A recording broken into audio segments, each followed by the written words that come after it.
Hi there. Welcome to Season 6, Episode 1, 2024 of the Bonsai Stuff Podcast. It's me, as always, Scott Martin, Bonsai Matsu, and I really hope you had a lovely New Year's and Christmas break. I know I did. I feel absolutely $1,000,000. I'm really looking forward to what 2024 offers for bonsai for all of us. I think it's going to be a brilliant year, and I want this podcast to get us off on the right foot. So after a couple of weeks off, I'm back and I'm ready to start rolling. I've done a heap of work on the podcast while I've been away, so it's going to be an interesting year this year. I'm really, as I said, I'm really looking forward to it. I want to start the year with a few things in this podcast. One is obviously the goal review for the year. I like to start. I think that was really important for me last year, and I wanted to reinforce that a little bit today with a couple of key things we can do. I want to look at what I'm going to call the good, the bad, the ugly. I'll get into that a little bit more, and also got a bonsai app to review as well that I was asked to do over the break. So I'll give you my honest thoughts on that as we get a little bit later into the podcast. But anyway, strap yourselves in. This is going to be a good one. Thank you for coming back for the new year. If you're fresh to the podcast, welcome, and I appreciate it. Make sure that you get as much out of this as you possibly can, and I'll stay relevant and in the zone for you as long as I possibly can. All right. I'm going to have a sip of my coffee, then I'm going to get into it.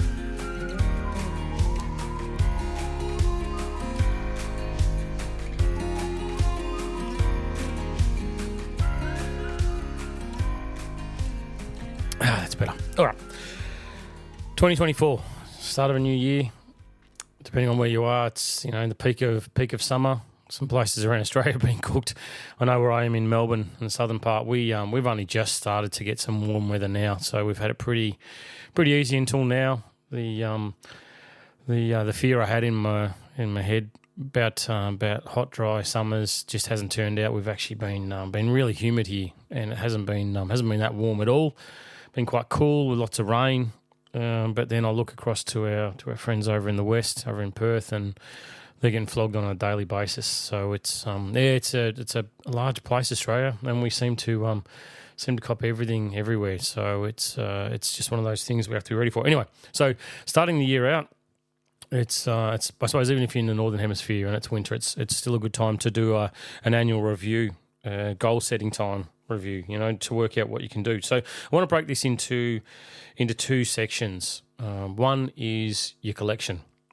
I would do, there's individual reviews that we can do on our trees, which has been talked about before, which is great, and it's really important to do that as well. But I think it's also worthwhile to do a collection review.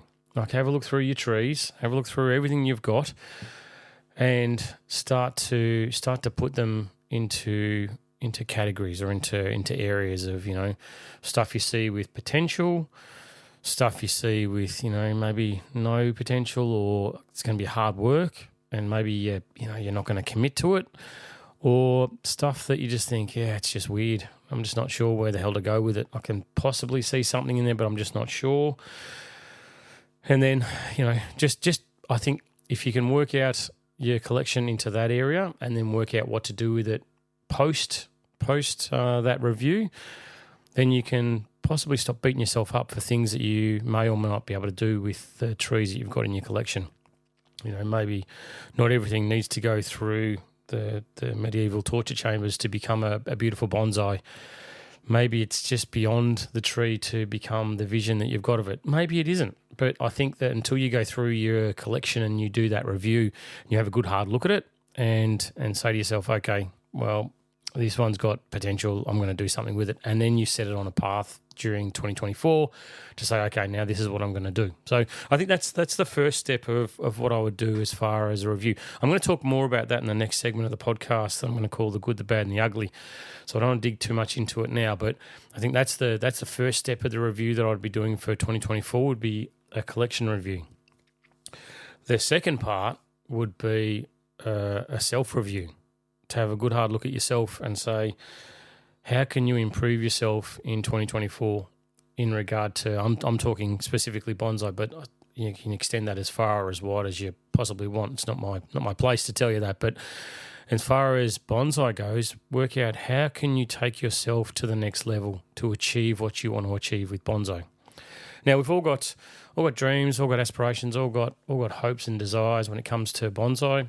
Some are grander than others. That doesn't make them less important, but some of us want amazing bonsai for us to see. Others want amazing bonsai for the world to see. Others, want to just keep a tree alive. And that's admirable. All of those things, but to achieve those goals for yourself, to do it on an honest to God self-review, you need to assess where you're at and what you can possibly look to improve.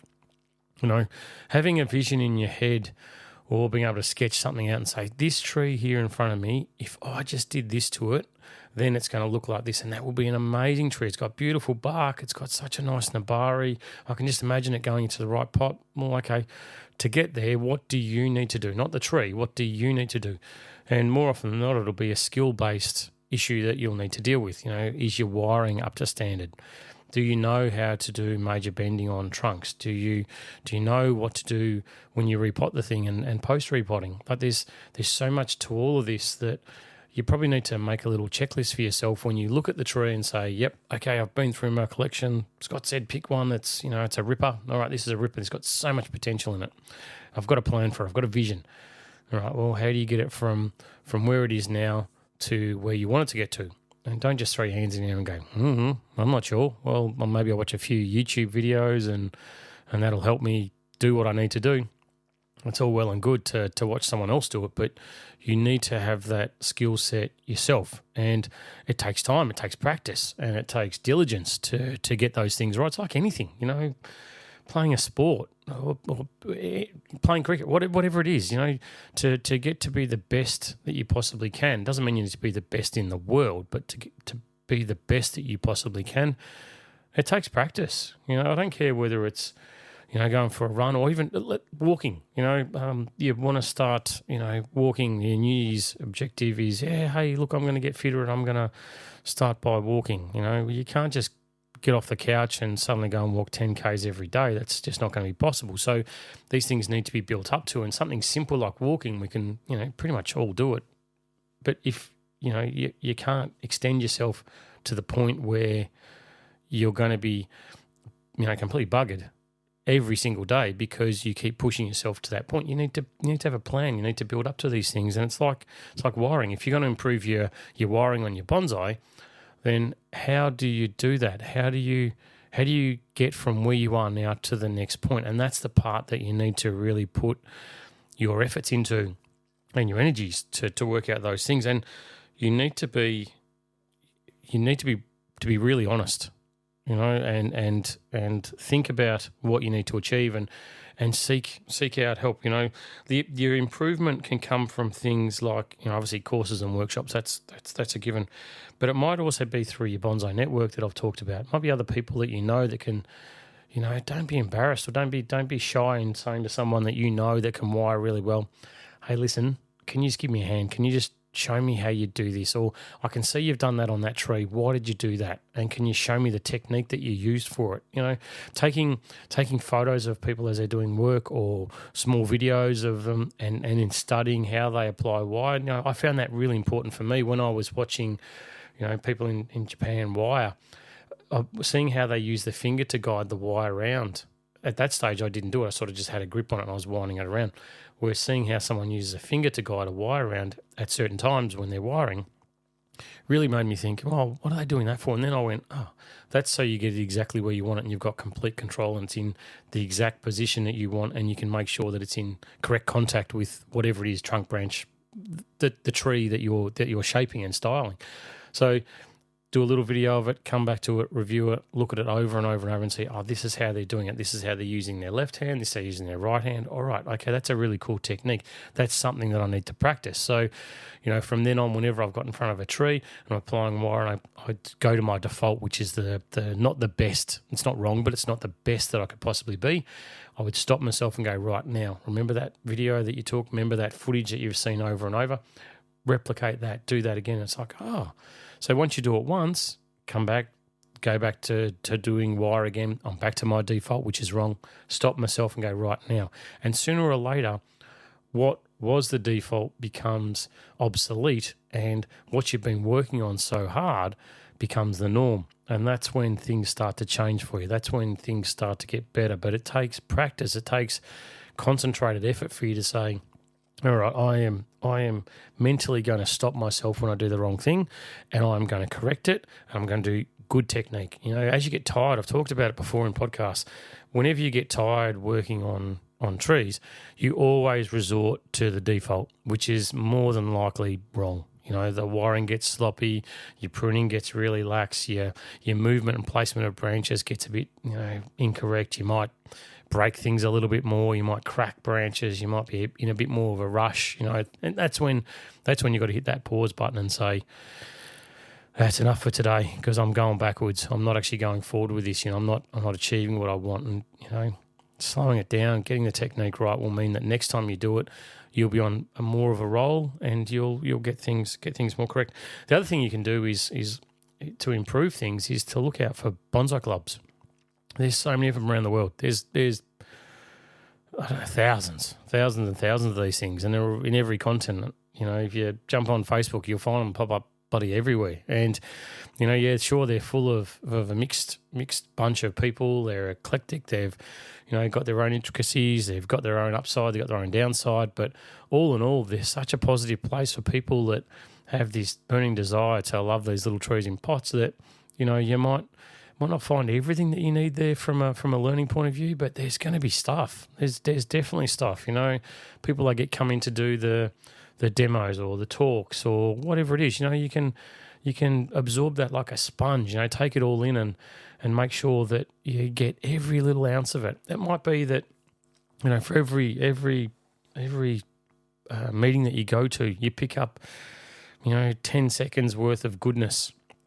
But that 10 seconds worth of goodness can change your whole bonsai life for the rest of your life, because whatever it is, a technique, a tip, a heads up, whatever it's going to be, can be enough for you to go, right, from now on, that's a great idea. That is perfect. And it might solve a long-standing riddle that you've had with, care for a specific species, or how to achieve a certain thing, but it's worth it in such a positive way that I don't think it can be undervalued. So your personal growth this year, I think, starting out 2024, it's the first month of the year. It's fire up time. It's do a self-assessment, look at yourself and go, it might be your toolkit that needs work. It might be the way you care for your tools. I've talked about that before too. Or it could be that you need to invest in something like a Dremel to go out there and start doing your own carving work, and maybe go and buy those good bits and practice before you jump into the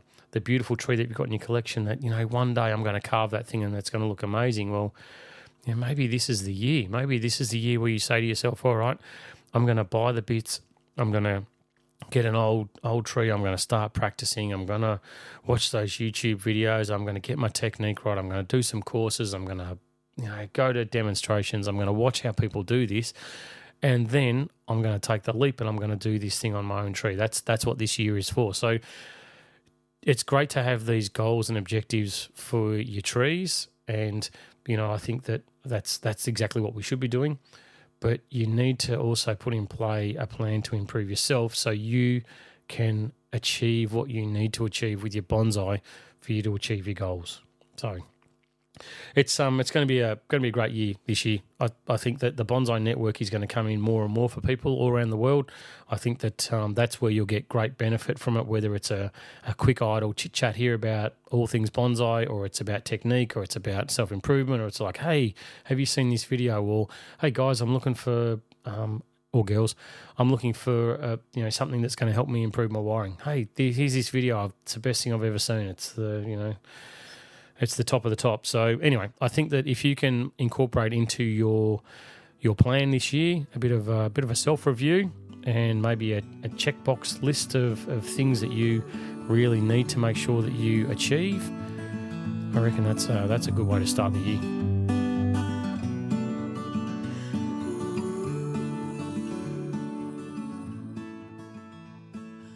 Sorry for the interruption, and I really hope you're enjoying the podcast as much as I'm enjoying making it. Makes the bonsai world feel a little bit smaller and a lot more cozy. Anyway, I'd love for you to become a supporter of the podcast by subscribing for as little as $3 a month. This support will go directly towards the cost of producing this podcast, and it's entirely optional. The link to become a supporter is in the episode notes for each edition. Now that's over, let's get into the podcast.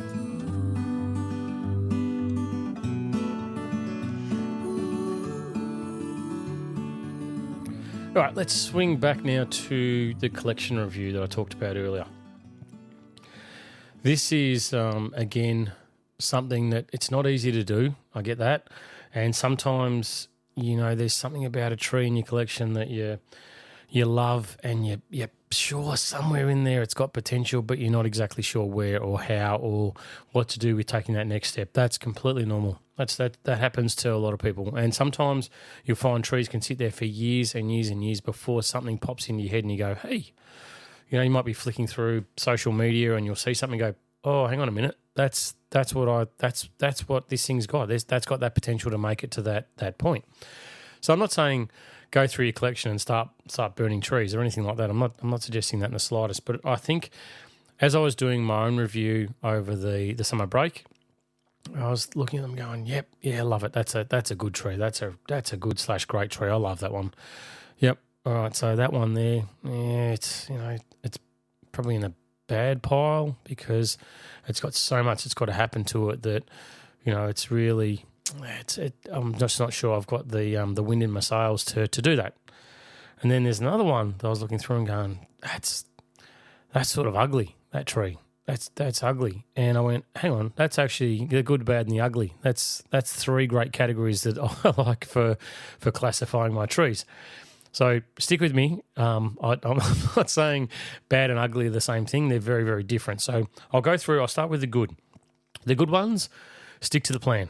Very, very simple. If you've got good trees that are on a path, do a review of it. And if it's all working, if it's all coming together nicely and you're happy and you're content with it, then stick with it. Don't go chopping and changing. Don't just, because it's time to do a review, don't look at it and go, well, okay, review means change everything completely. That's 100% not what it means.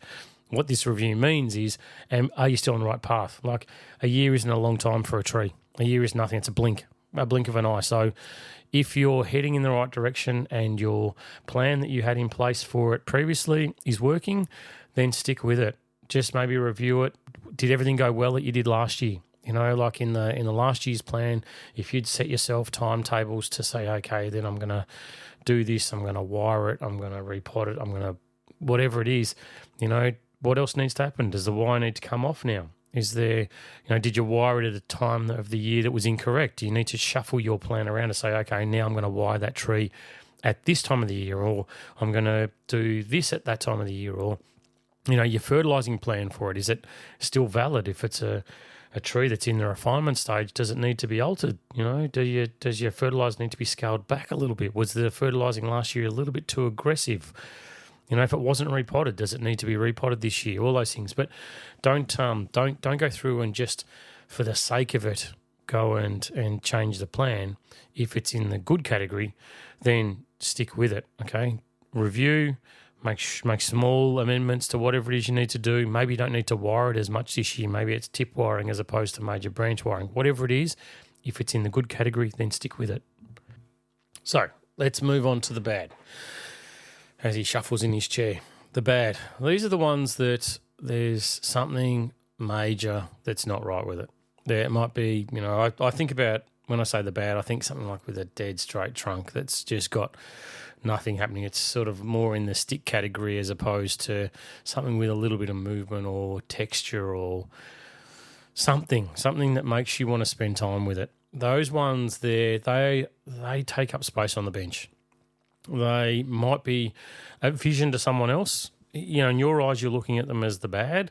In someone else's eyes, they can become the good. And I talk about this a hell of a lot with people that come through the workshop that sort of get a bit stuck with trees and they're like, and we come up with plans and say, okay, what about this? What about that? What about, this change? What about this bend? What about, and they're like, no, there's just, I'm just over it. I can't see anything and it's not doing anything for me. Well, they're in the bad category, right? So those bad ones, you need to, in your plan, make a plan to move them on.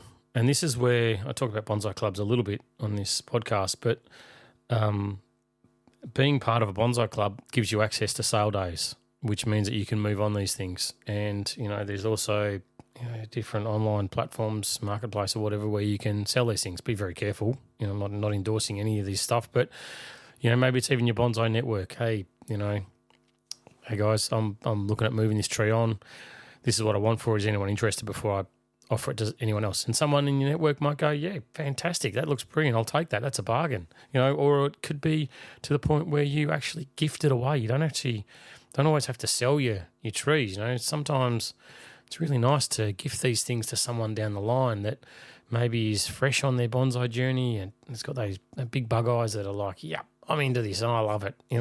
The more trees, the better, and they're going to love it within an inch of their life and probably the tree's life as well. But I think that you can look to move these things on. So if you can't look at a way to improve it, if you can't change your perception of that tree, it doesn't need to necessarily be that the tree is bad. What I'm saying is that you look at it and go, no, I've got no future for this tree. So rather than just watering this thing for the next 150 years, you may as well, as part of your plan, go, okay, you're in the bad category. That means now that you are into this next zone. And this next zone is, how do I get you to the point where I can sell you, pass you on, give you away, whatever it is? How do I do that? So that's your plan for the bad. And I think that's really important too. Something with that too, it might be worthwhile, if that is your plan to get rid of these bad ones, maybe when it comes to potting season, change it back to something basic, a terracotta pot or a plastic pot, something like that. Get it out of a bonsai pot and hang on to that. There's no point, really, if you're not in a rush to move it on and you like the pot that it's in. Part of the plan is repot, build up the strength of this thing, wait, 3 or 4 months after repotting and then look to sell it. Please don't repot it and sell it within a week, because that's not going to work well for anybody, and I think that you'll burn whoever buys it from you, and it's just not the right thing to do. So if it is part of the plan, then patience, build health, fertilise, strengthen. Look at some options on branching for the new potential owner of this thing.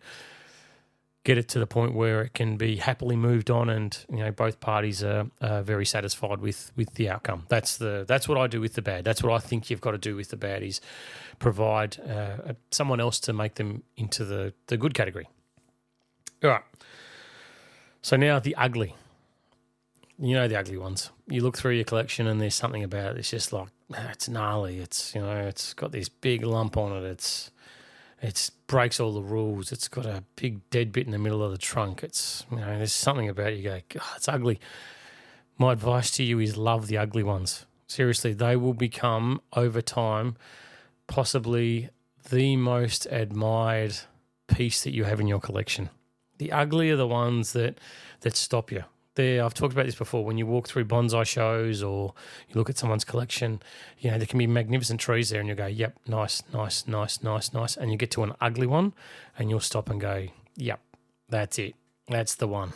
That's the one that I really want to spend time with. That's the one that I want to embrace and put in my back pocket and take home with me, because there's something about it that over time, as age occurs on your bonsai, the ugly ones are the ones that you're going to look at and go, that's exactly what I want in my collection.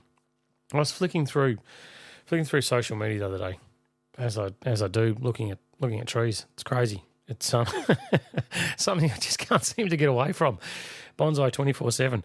Anyway, I have downtime. I get my phone out and start looking at social media, pictures of trees.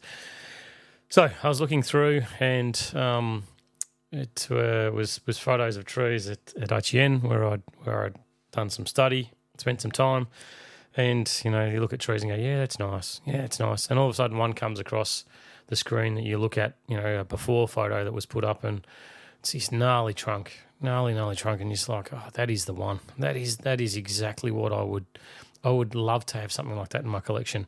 And it reinforced to me what what this section of the podcast is about, because it's the same for me. Like, I look through my collection and I'll personally look at them and I'll go, yeah, that's really nice. That's really good. Good. That's a great tree. That's got potential of being a great tree. That one there, that's so ugly that I've got to do something with it. I've got to take this lump, this chunk, and make it into something, because it might be a process. It might not be something that I can just chuck wire on and say, yeah, right, there's a 500-year-old trunk with some 10-year-old branching that I can style, and presto, there it is. It's beautiful.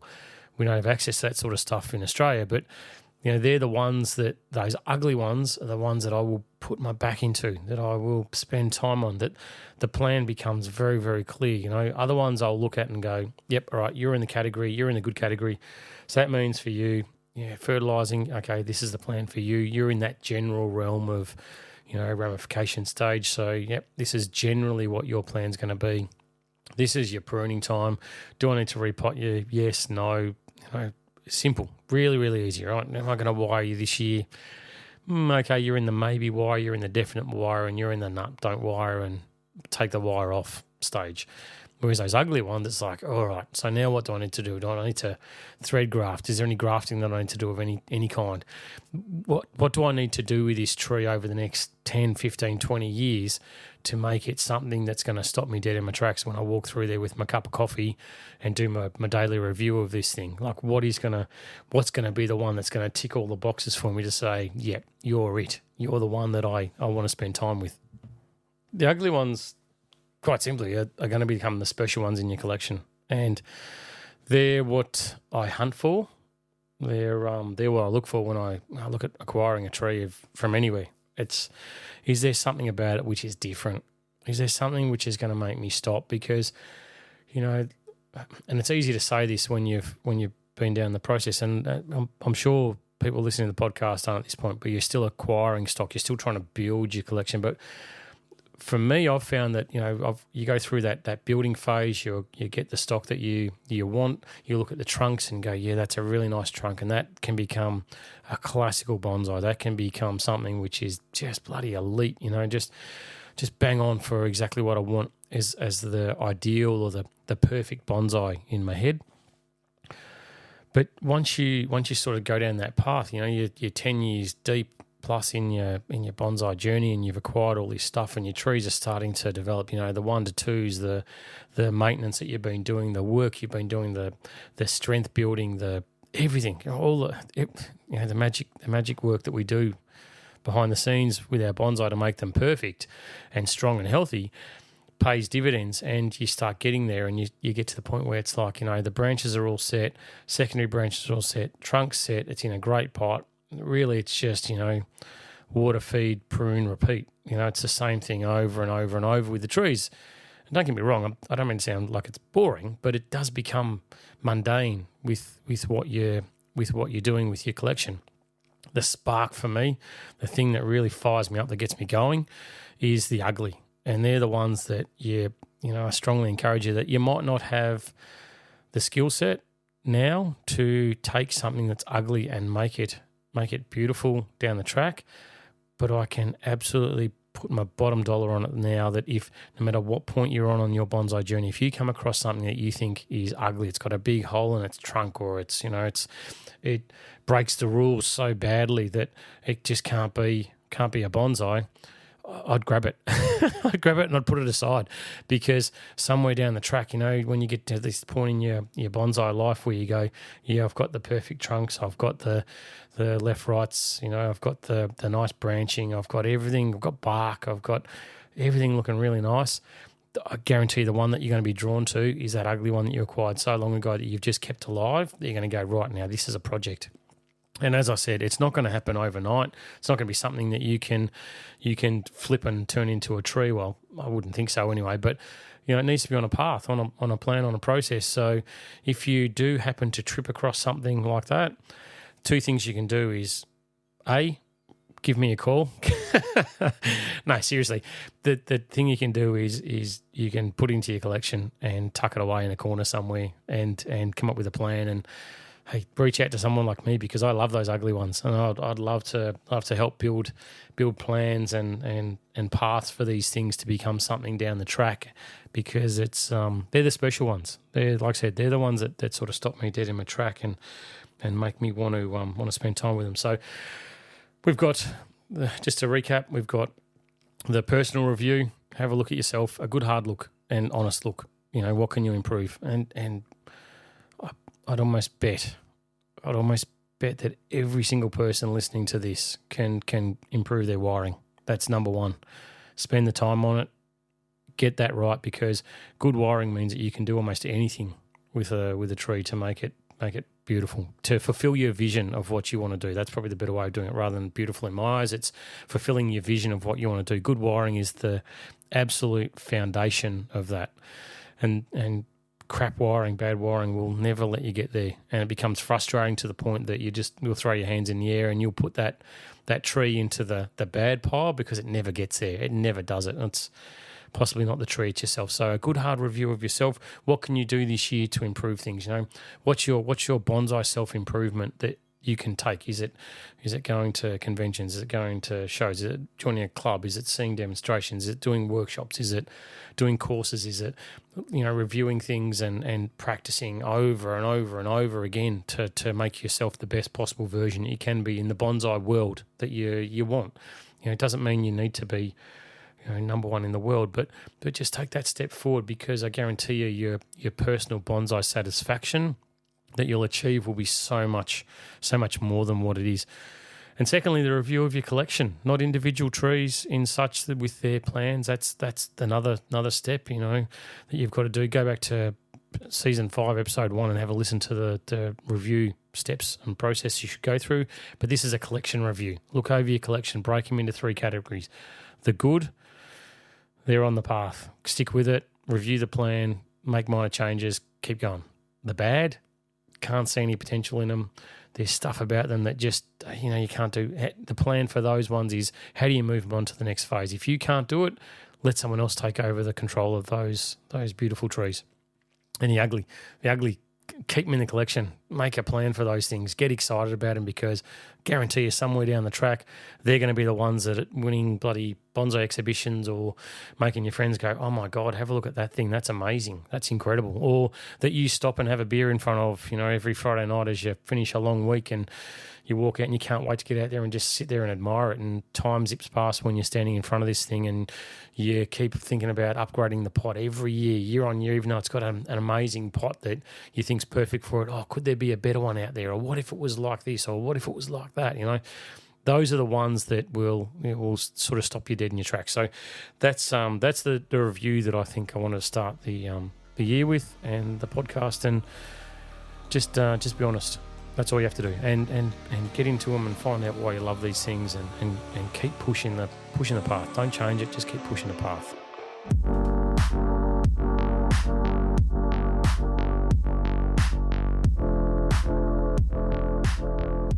Okay, so over my break, over the Christmas summer break, I received a reach out from Oscar from Bonsai Empire. He's a nice fella, really nice, and he provides a lot of knowledge-based stuff to the bonsai community. And I'm sure most people listening to this podcast will know Bonsai Empire, and if you don't, just jump on the websites and have a quick gander. But he reached out to me because he's developed a new app, and he's asked if I could do an honest review of this thing. And I said I'd never reviewed anything on the podcast, and I didn't want to make it something that took away from bonsai. But this is completely related to bonsai, and I said, yep, I'd take a look, and I'd see what I thought about it. And it's called Bonsai Care app, and my initial thoughts with this was, it's clean, it's simple to use. It's one of these things where you sort of upload your photos and sort of guide. It's point and click. It sort of leads you along a path with choosing the tree, and it's nice. It's got nice links there for learning at your fingertips. It's got general guides for beginners and help to get you to the next level. My initial thought was that it wouldn't be for me, because it seemed a little basic, and there's all these reminders in there. So then what I did is I stood back and I went, all right, so if I look at this from the point of view that I'm just starting bonsai and I am lost, and if I went back to where I first started, when you go through that horrible cycle of acquiring trees, flogging them within an inch of their life, and then killing them ultimately in a really short period of time, and then you're back out again spending your money, and you're at that frustration point. I looked at this app from that perspective and thought this would actually be really helpful in the point that it gives you reminders. It lets you know, hey, listen, it's simple things like, watering or fertilizing or pruning, or it reminds you to upload photos of your trees as you do the different phases of it. So it's really from that perspective, I thought from a someone who's just starting, it gives you really making sure that you identify the tree properly, that you have it in the yard correctly in the right spot, or if it is an indoor one, that it's in the right spot inside the house. So from that point of view, I went back to what I do with my basics classes and courses, and I thought, this is actually guiding them along the right path. It's letting them know, hey, this is the type of species it is. These are the general care guides that you've got for them, which you know what I think about care guides, that you've got to take them with a grain of salt. But from a beginner's point of view, it's a really good start, and it lets them know that, hey, this thing's got to be outside. It needs, full sun, partial sun, whatever it is.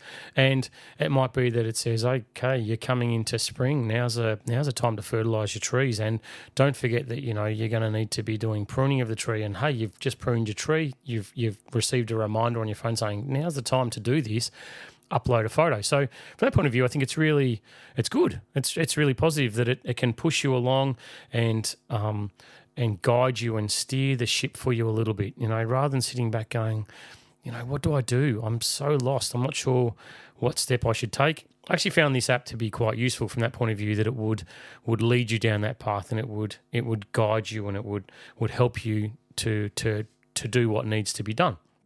But again, I still thought that it was probably a little bit too basic, and they were my comments to Oscar too. And so then he's clarified, and he said, no, it's got different stages of development. So during the beginner's phase, you've got all this warm, cuddly stuff that helps you and takes you to the next phase and says, hey, don't forget that you need to water your trees.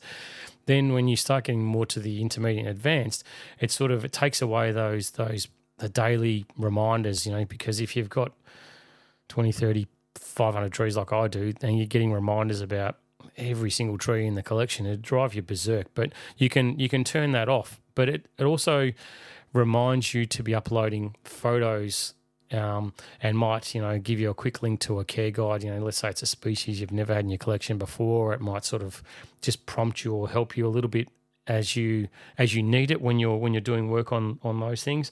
But it's I like the photo side of it, because it, I always talk about taking photos of your trees and cataloguing them and storing them and having some kind of reference point that you may not like or see value for when you're first starting your bonsai collection, but 10, 20 years down the track, it's amazing. It's going to be one of those things that you can look back and say, well, this is the stick, and look at it now, and look what I've done. And you've got those progression photos all catalogued nice and neatly into a simple app. So I found that would be great. I thought that system was really positive from an app point of view, to have that cataloguing, that collection of your photos, and the reminder to say, hey, don't forget to go and take a photo of the Femina juniper that you've got in your collection that hey, probably should be due for some work about now. It's just that reminder to walk around and go, yep, bang, there you go, photo, add to collection, next, move on, you're sort of done with it. So what I thought was a downside with all these reminders,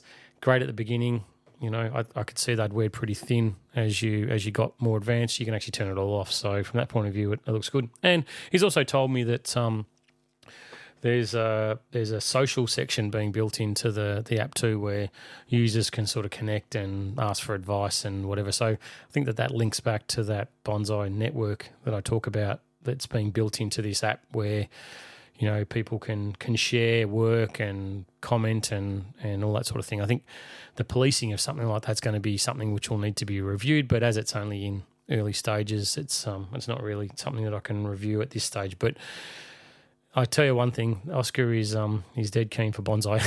He loves the bonsai world.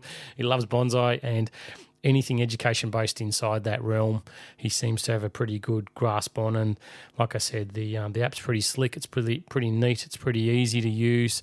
You do have a user pays section for it, and I'll just reiterate too, this section of the podcast, this is not a paid thing. I'm not reviewing this to be paid in any shape or form. I'm not getting a subscription to the app or anything like that. This is just my thoughts 100% that I think, if it can help you, then it's definitely something to have a look at. If you don't want to pay for the subscription model, then don't do it. But, if you don't know about these things, you don't know. And that's really what I wanted to talk about in this section, that I think it is an app which probably is worth you taking a couple of minutes to download, have a look at, see if it fits into your basket, into what you need. If you need some extra guidance and you're using Bonsai Empire anyway for information and videos and how-tos and whatever, then maybe it's something that you have a look at. But it's I'm not selling out the podcast any stretch of the imagination. It's just something that I thought in the bonsai world might be of interest.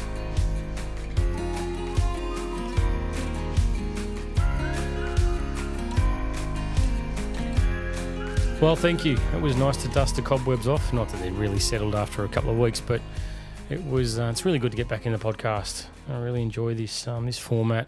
I've been thinking a lot about other forms that I'll extend on to this year. Part of my personal plan when it comes to Bonsai Matsu and what I want to do. And nothing set in concrete yet, but I have been charging up the GoPros for a bit more YouTube footage. So anyway, thank you for coming back. Thank you for sticking around. Thank you if you've just started listening for the first time. The podcast is back. It's on a regular format now. It's going to keep rolling. There's lots happening too, so there'll be lots of things talked about. I've planned months and months ahead of for this podcast. And the next episode, which is coming out, we'll be talking about bonsai in Australia. I want to let everyone know where I think we're at with bonsai in Australia from some really positive and strong perspectives, and also there's a show on the Central Coast called Bonsai Open, which it's got some serious prize money attached to it as well, which I'm going to be part of, and I want to talk a little bit about that as well, because it's one of these shows that you hear about them overseas, but we don't get them in Australia. Well, we haven't in the past, but we do now. It's well and truly established, and it's rolling. So that'll be part of the next podcast. Anyway, as always, I'm always here. If you need anything, any care advice, or just a friendly voice on the other end of a message, I'm here. Scott at bonsaimatsu.com. Reach me through any of the socials. I am here to help you, and do that review for yourself and for your collection. I think that it's a great way for us to start the year. I certainly have had a look at a few things of myself that I want to improve, and I'm going to be starting to work on them myself as well. And I am certain that this year will be an amazing year for us all, and we'll take massive leaps forward. So stay positive, look for the beautiful things, and only connect with those that connect with you. Make sure that your bonsai journey is one of absolute joy. There should be nothing awkward about it. It should be something that we embrace with both hands. So get out there. If it's summer for you, water your trees. If it's winter, not long now. Spring will be here soon, and you'll be chasing growth left, right, and centre. Come back. See you next week, and until then, happy bonsai.